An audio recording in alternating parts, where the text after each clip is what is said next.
सवाल करता है। अरे वाह, ये तो बहुत मज़ेदार बात हुई मास्टर साहब, कहने लगे बच्चे से। यही नहीं, उन लोगों की उंगली के पुर और कान बहुत ज़्यादा सेंस होते, मतलब हसास होते, इसलिए ये चीज़ों को छूकर महसूस करते हैं और सुनकर वह अपना निसाब याद कर लेते हैं, मतलब अपना जो सिलेबस है उसे याद कर लेते हैं। एक बार सुना हुआ और एक बार छुआ हुआ वह कभी नहीं भूलते। अगर वो एक बार किसी भी चीज़ को सुन लेता है और छू लेता है तो उसे कभी भूलते नहीं। उन्हें दिखाई नहीं देता तो क्या हुआ, बदले में बहुत सारी सलाहियतें हैं उसके पास, जिनसे वह अपनी ज़िंदगी अच्छी तरह गुजार सकते हैं। उसके बाद असलम सवाल करने लगे, मास्टर साहब, आंखें ख़राब क्यों होती है? तो मास्टर साहब जवाब देने लगा, आँख क्यों ख़राब होती है? मास्टर साहब जवाब दिया कि कभी कभी खाने में विटामिन ए, मतलब विटामिन ए जिसका केमिकल नेम है रेटिनॉल, अगर विटामिन ए की कमी की वजह से बीनाई कम हो जाती है। अगर किसी पर्सन में विटामिन ए की डिफिशियंसी हो जाता है, कमी हो जाता है, तो उस इंसान को बीनाई में कमी आ जाती है, जिसको हम लोग नाइट ब्लाइंडनेस या जेरोप्थेल्मिया नामी बीमारी भी कहते हैं। इसके अलावा बहुत से बच्चे हादसों में अपनी बीनाई खो बैठते हैं, यानी बहुत से बच्चे ऐसे होते हैं जो खेल कूद की वजह से या किसी भी एक्सीडेंट की वजह से अपनी बीनाई खो बैठते हैं। बच्चों, विटामिन ए की कमी पूरा करने के लिए अपने खाने में हरी सब्जियां, गाजर, पीले फल, आम, पपीता, कद्दू वगैरह मुनासिब मिक़दार में इस्तेमाल करना चाहिए। साथ ही गिल्ली डंडा क्या होता है? गिल्ली डंडा जो हम लोग एक छोटा सा टुकड़ा किसी भी चीज़ का बनाते हैं और एक डंडा बनाते हैं और एक छोटा सा मिट्टी का गड्ढा खोदते छोटा सा, और उसमें उस छोटे से गिल्ली को रखते हैं और डंडा की मदद से उछालते हैं। और पटाखों या नोकीली चीज़ों से अपनी आँखों की ख़ास तौर पर हिफाजत करना चाहिए। गिल्ली डंडा जैसे खेल, पटाखे जिसको हम लोग क्रैकर्स कहते हैं, या कील वाला सामान से जिससे हमें नुकसान हो सकता है, उससे हिफाजत करना चाहिए। कभी कभी गंदगी से भी आँख ख़राब हो जाती है, पॉल्यूशन की वजह से भी आँख ख़राब हो जाती है, जिसे हम लोग एयर पॉल्यूशन कहते हैं। आँखों को हमेशा साफ़ पानी से धोते रहना चाहिए। साफ़ तौलिए या रुमाल से आँख पोंछनी चाहिए। कम रोशनी में नहीं पड़ना चाहिए और आँखों की वर्जिश भी करते रहना है, मतलब आँखों को हिलाते रहना चाहिए। इन सब बातों का ख्याल रखने से तुम्हारी आँखें महफूज रह सकती है। ये थी नई रोशनी से जुड़ी हुई जो भी लाइन बाय लाइन एक्सप्लेनेशन था आज की इस क्लास में आपके साथ डिस्कस किए, और साथ साथ जो अल्फाज मानी है उसको भी बता देते हैं। सबसे पहला अल्फाज है नाबीना। नाबीना का मतलब जिसको दिखाई ना दे। तहरीर का मतलब लिखावट, इबारत। उसके बाद तरबियत का मतलब परवरिश। सियाही मतलब सफ़र करना या सैरो सियाहत करना, जिसको हम लोग विजिटिंग कहते हैं। हसास मतलब ज़्यादा महसूस करने वाला। निशाब मतलब पढ़ाई का कोर्स, सब्जेक्ट। सलाहियत मतलब लियाकत, इस्ताद।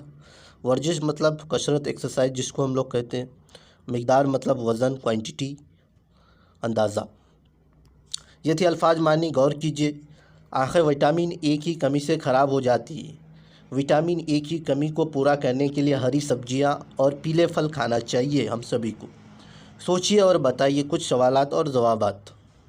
क्लास में बच्चे किस बात पर हैरत ज़दा थे? तो क्लास में बच्चे किस बात पर हैरत ज़दा थे कि आज हम लोग के स्कूल में, क्लास में एक ऐसे बच्चे आएंगे जो नाबीना है। क्या है? नाबीना है, और वो पढ़ने के लिए आएंगे। क्लास में जो बच्चे थे इस बात पर हैरान थे कि उनकी क्लास में एक नाबीना बच्चा पढ़ने के लिए आने वाला था। ब्रेल ईजाद करने वाले का नाम क्या था? तो लुई ब्रेल था। ऊपर हम लोग पढ़े। ब्रेल के जरिया पढ़ाई किस तरह होती है? तो ब्रेल के जरिया पढ़ाई जो भी अल्फाज होते हैं उसको छू करके, उसमें 6 नुक्ते होते हैं। ब्रेल जो डिवाइस है, इंस्ट्रूमेंट है, आला, उनमें 6 पॉइंट होते हैं जिनको कई तरह से मिलाकर हरफ उभारे जाते हैं, और दुनिया की कोई भी ज़ुबान इस तहरीर में, इस लिखावट में लिखी और पढ़ी जा सकती है। ब्रेल के ज़रिया पढ़ाई हो गया। उसके बाद लोग सफ़ेद छड़ी क्यों रखते हैं? तो जो लोग नाबीना होते हैं वो लोग सफ़ेद छड़ी इसलिए लगते हैं या रखते हैं ताकि वो उसे देखकर लोग पहचान जाए कि ये नाबीना है और उसे रास्ता दे दे और साथ साथ उसके मंजिल तक पहुंचा दे। आँखों की हिफाजत के लिए हमें क्या करना है? आँखों की हिफाजत के लिए हमें गिल्ली डंडा, फटाके, नोकीली चीज़ वगैरह से दूर रहना है। आँखों को हमेशा साफ़ पानी से धोते रहना है और साफ़ तौलिया या रुमाल से आँखें पोंछनी चाहिए और आँखों की वर्जिश करनी चाहिए। ये थी सवालात और जवाबात। नीचे लिखे हुए लफ्ज़ों को जुमले में इस्तेमाल कीजिए। मौसीकी कार, मौसीकी कार को हम लोग म्यूजिशियन कहते हैं। बड़े गुलाम अली एक बहुत बड़े म्यूजिशियन थे, यानी मौसीकी कार थे। हैरत ज़दा होना, जादूगर लोगों को अपनी जादूगरी से हैरत ज़दा कर देते हैं, लोगों को हैरत ज़दा कर देते हैं। मिक़दार, आज खाने की मिक़दार ज़्यादा है, मुझे कुछ वक्फ़ा मिला आज वीडियो बनाने का। तो ये थे कुछ सवालात। इसम की तारीफ़ आपको बताई जा चुकी है। इस सबक से 5 इसम तलाश करके लिखे। इसम के बारे में ऑलरेडी चैनल में अपलोड है, चाहे तो आप जा कर के देख सकते हैं। फर्स्ट टर्म में ही पढ़ा चुके हैं। Thanks all of you for watching this class and share with your friend so that they can access more and more question my videos. Thanks for